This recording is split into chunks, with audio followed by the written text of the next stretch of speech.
Welcome to another edition of Points of Interest, brought to you by the Lebanon Area Chamber of Commerce. My name is Paul Boucher. I'm the President and CEO of the Lebanon Area Chamber of Commerce. And as we do each week, we present you with the events going on in the Upper Valley for this week and have a special guest. This week being no different, we have Senator David Pierce, who is our senator from District 5, who represents this area, who will be speaking about the upcoming legislature and what the goings-on in Concord and keep us abreast of all of that. But first, the activities that are going on in the Upper Valley. Over in Canaan, they're doing a pumpkin carving at the Canaan Hardware store. And it says, carve a pumpkin to display on the town common. And the pumpkins and tools are provided free. And so this is sponsored by the Mascoma Valley Parks and Recreation and the Canaan Hardware. Be a lot of fun, and they're going to decorate the park. It's like if you head from here on Route 120 south to Claremont, in Meriden, once you hit the Meriden line, all kinds of scarecrows and Halloween decorations and such, all the way down to get to the Cornish lines. And they do a great job, and it's an event that grows every year. So if you're interested in that too, those are beginning right here on 120 the minute you hit the Meriden line. We also have, and on Wednesday, outdoor yoga in Enfield. I think it's a little cool for outdoor yoga, but this is on Wednesday from 6 to 7 p.m. at the Enfield Shaker Museum. And it's they say a moderately paced class focused on building strength and balance. I need the balance part, I think. But so that is at the Enfield Shaker Museum. In Canaan, again, winter clothing giveaway and donations in Canaan. This is being sponsored by the United Methodist Church on Route 4. And it says, pick up free winter clothing or drop off items to donate that other people could use. It's a great event, and we encourage you to participate. Also on Wednesday, we have an opening reception in West Lebanon at the Kilton Library. It's an exhibition of watercolors by Patty Rutledge, and Warren and Rosalie Rutledge also will be on display through January 31st, and that's at the Kilton Library in West Lebanon. Also over in White River, Our Town is being put on at the Barrett Center for the Arts. For those who you might remember, it's the old location of Millerado, right there on Gate Street.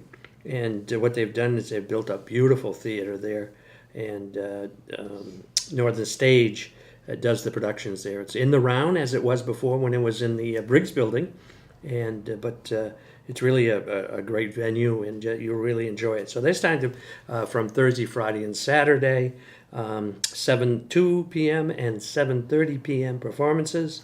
If you want to call for tickets, 802-296-7000. Ongoing events that we have is, again, Enfield Shaker Museum. They're open 10 a.m. to 4 p.m.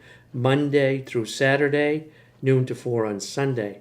And they have guided and self-guided tours with historical interpreter.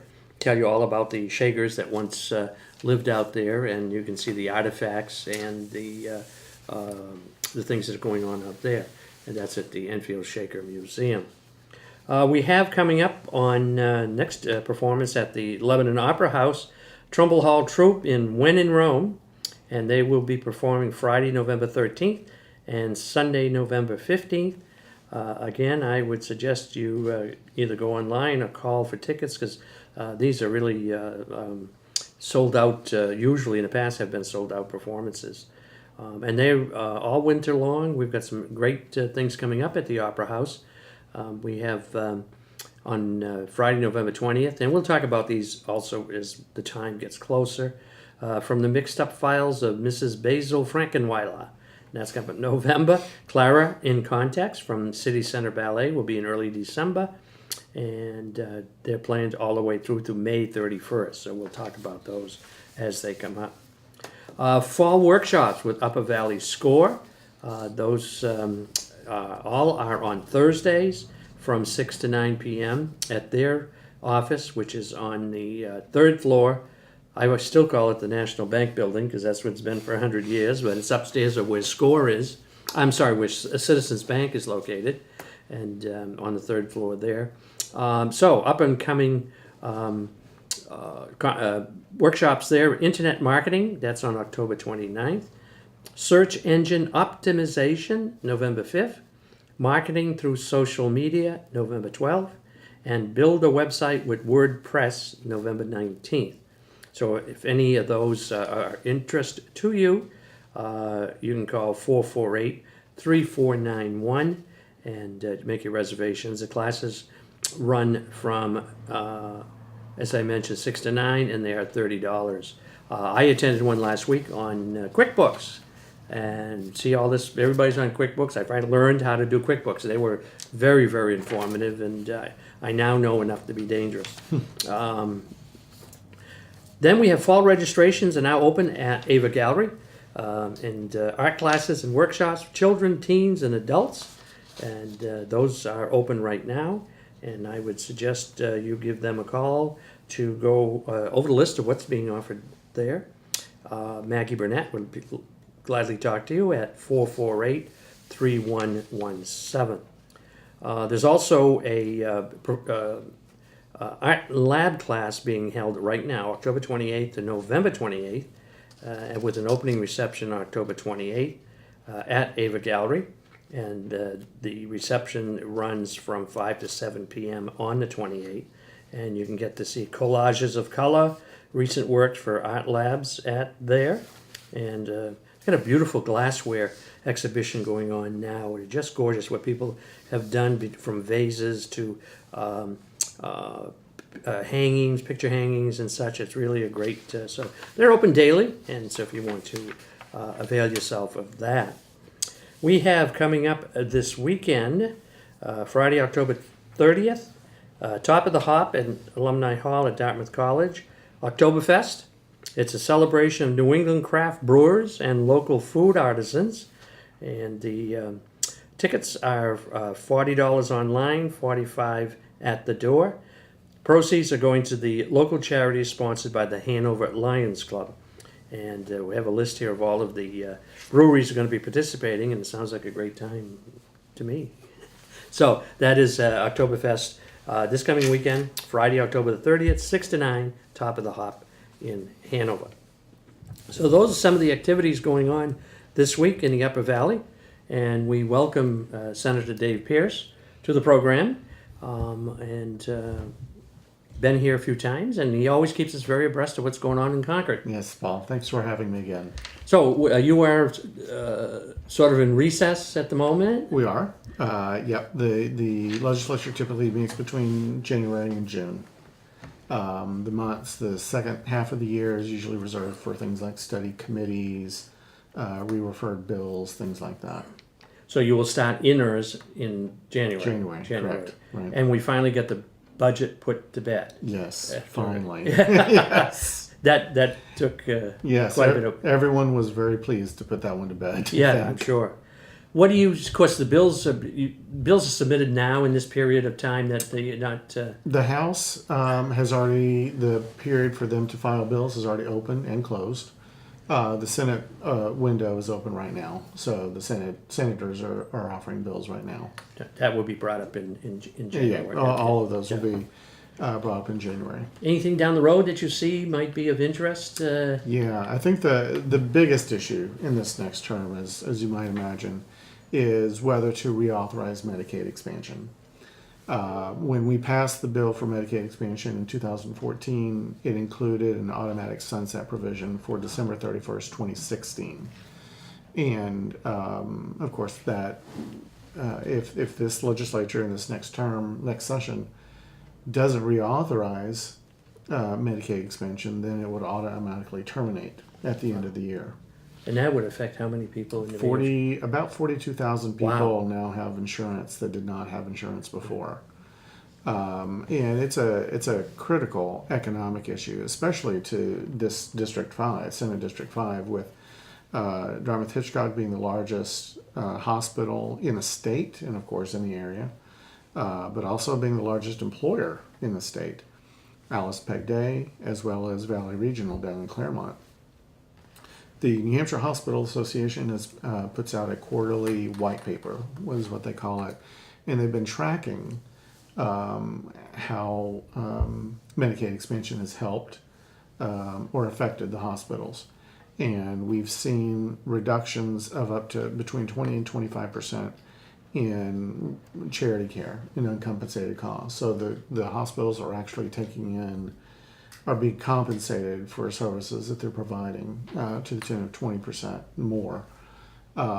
Before, when someone comes in, doesn't have any insurance, as is the case today, they don't have any insurance, they walk in, Hitchcock, every hospital has to treat them. They have no choice to turn them away. Of course, if the patient can't pay, then that's a loss to the hospital. But with the advent of Medicaid expansion and 42,000 more people having insurance, the hospitals are getting reimbursed for some of those some of the services. costs. Yeah, At least, some, yeah, right, yeah. exactly. And for this area, Hitchcock has typically run between $70 and $100 million a year in uncompensated costs. So that means a savings of up to $20 million a year for Hitchcock alone. With Hitchcock being the largest employer in the area and in the state, that's a big deal to the economic life of this area. It looks as though that hopefully it won't come down to just a partisan vote, but it looks as though what the issue is going to be is not whether to reauthorize, but who's going to pay for it. How is it going to get paid for? The cost in this biennium, this 2-year period, is estimated to be about $12 million to continue insuring those 42,000 people. It is unclear to me. I'm studying the issue, and it's unclear to me at this point whether that is a gross figure or if it's net.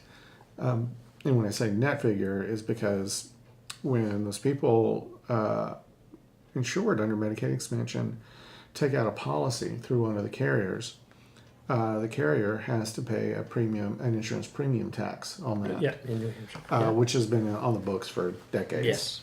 But the point is that that insurance tax should be directed to offsetting the cost of the cost of the program, and I'm not sure whether that $12 million is gross or net.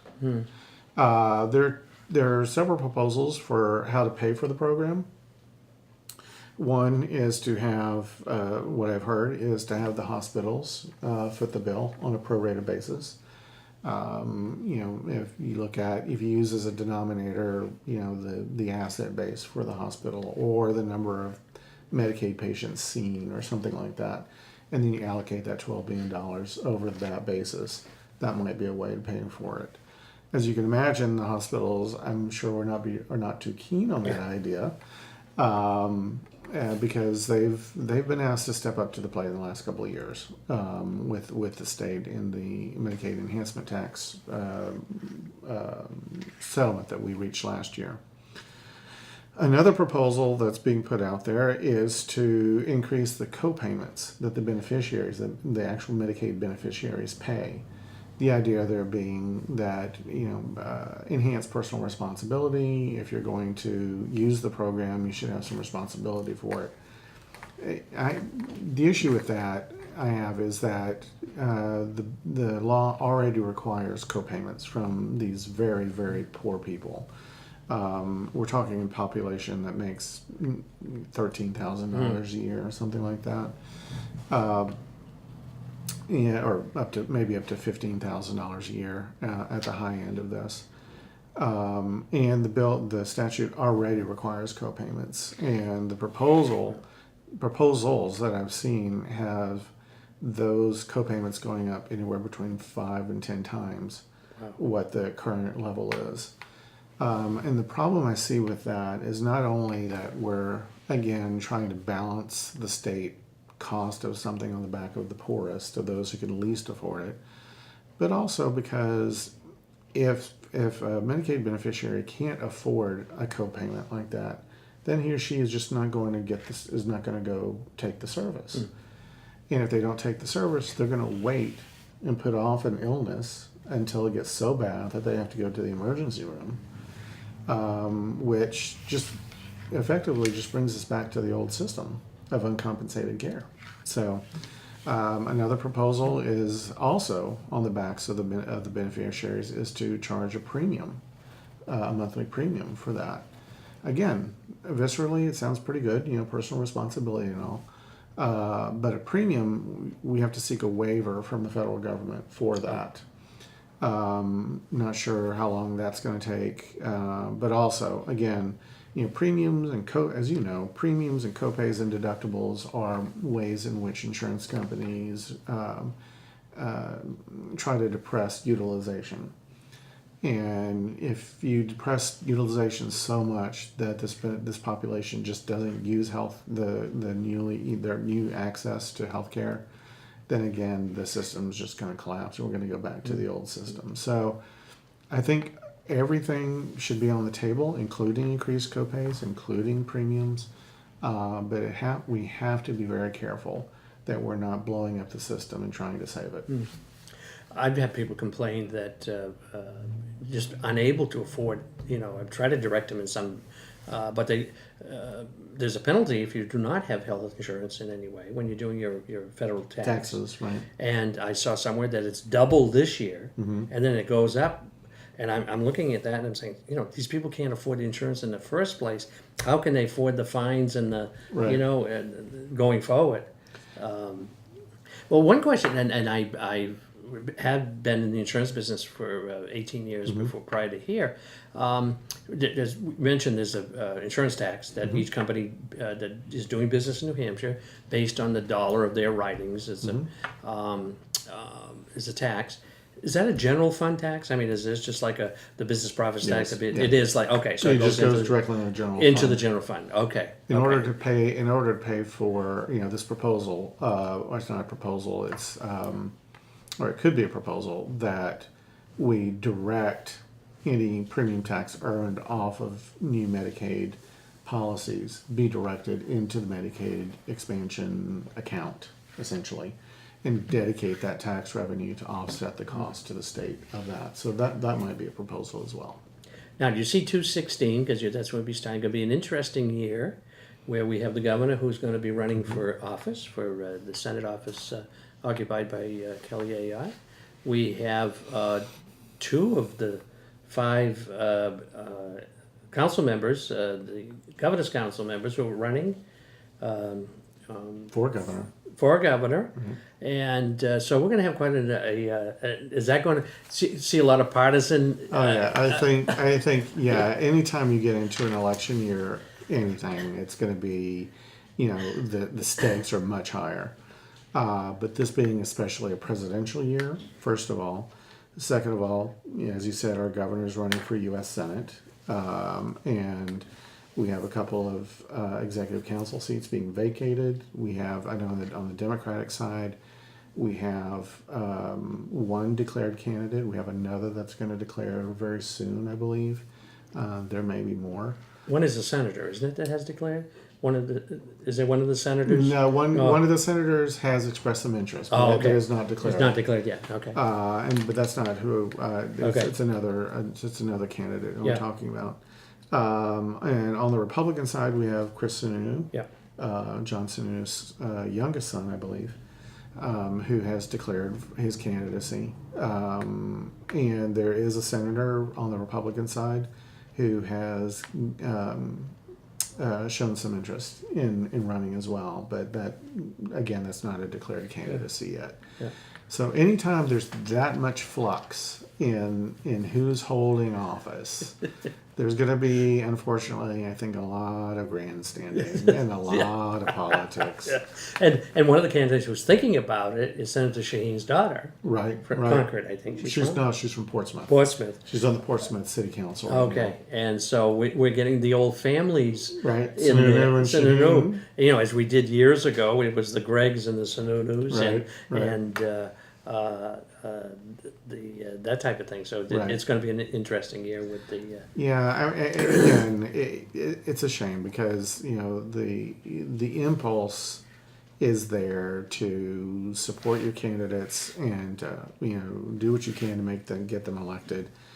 But we have to keep, as legislators, I believe we have to keep our focus on the people and not on the campaigns. We have to. I mean, the Medicaid expansion is just vitally important. Like I said, not only to the state, but especially to District 5 as an economic issue. And so that's why I'm very much focused on that. I mean, of course, I have my candidates who I will support, but I will not vote against my district's interests in order to promote the candidacy of someone. I mean, that's just not the way to go. Yeah. With the all the issues with the budget this year, and it's not going to get any better, probably. This is a loaded question. I'll warn you ahead of time. Do you foresee down the road a sales or an income tax in New Hampshire? No, I don't. You do not? I Okay. really don't. Remember in 2012, on the ballot in 2012, there was a constitutional amendment to forever prohibit an income tax being enacted. The amendment failed because it didn't get 2/3 of the vote of the people, but it did get 54% of the vote of the people. So it shows that there is not majority support, there is majority support against a sales or income, and it is just the political environment in which we live. I don't think that anyone. And I know that the candidates for governor on both sides of the aisle are taking the pledge not to enact a broad-based sales or income tax, which I think is unfortunate because I think our tax system, 61 cents of every dollar of state and local taxes is funded by the property tax. And senior citizens who are now on a fixed income, who bought their home when the home was $20,000, now being assessed at $300,000. But now they're on a fixed income. There are senior citizens that are being taxed out of their homes. We can't. It's just not a sustainable model. In particular, this year with no increase in Social Security this year, right. benefit. So somebody's been reading some of what the amounts some of these. But the average Social Security check is $1,335. Wow. I mean, if you have to eat, pay rent, or pay property tax, and again, your heat, your lights, and the rest. Right. That's pretty tight. What's that? $15,000, $16,000? Yeah, it's about $16,000 a year. Yeah. What's the poverty level? Not much below that. Right. And so we're not really treating our senior citizens well. And it's a lot of people who are still around worked in the factories and such where there was no retirement, no pensions, none of that. Right. So it's unimaginable for me to see how people are going to survive on something like that. And that's why I think as between a sales and an income tax, I would be more in favor of an income tax that is based on the individual's ability to pay. Make it fair. Make it if you can afford. Put it at a flat rate, which we have to have under the New Hampshire Constitution. But I would give very generous personal exemptions so that those who, like you're saying, senior citizens who are under 15,000 or 50,000, whatever, I don't know what the number would be. But their first, 20,000 or 40,000, whatever, of income is not taxed. I would give a generous homestead exemptions on the state income tax, so that you actually do earn, or you are actually able to see a savings in your property tax. And then finally, I would say a circuit breaker provision, which it means that if you're paying, I'm just making up a number, you pay $5,000 in state and local taxes before enactment of an income tax, then your income tax bill plus your property tax bill will go no higher than $5,000 in the subsequent year, and then index to inflation after that. Because we don't want to overtax. But the system that we currently have is just inherently unfair and I think unsustainable. but that is a minority view. Yes. Yes. On the encouraging side, though, it seems to be the business profits tax has been increasing steadily. The business franchise tax also. Right. So if we continue with economic growth, it should help in the budget area It also. should. Right. And of course, we're very much involved here in the Upper Valley in that, and hopefully helping in that area. Right. And secondary, the second largest income producing to the state is tourism, Right. and Meals and rooms. rooms and meals tax, gas tax, and what people spend at the stores, business profits too, Right. in all of that. Right. And if we can continue with that, I do have to say that the legislature has been getting more generous in the last few years in funding initiatives for the tourism through the department, through DRED, Department of Resources, Economic Development, and helping us to promote the state Right. also. Right. And of course, we as a chamber, work very hard in that regard also. I don't know if you remember during the budget fight, but when the House passed its version of the budget, it cut all funding for marketing Yes.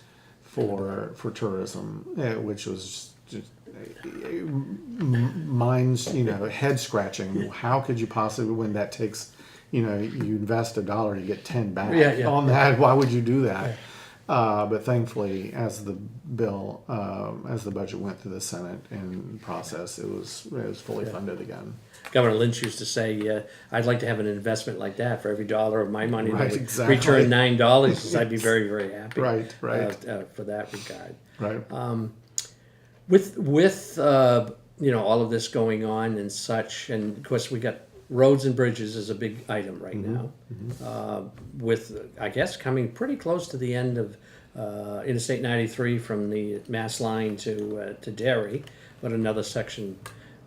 That's always another area that's tight funding. Right.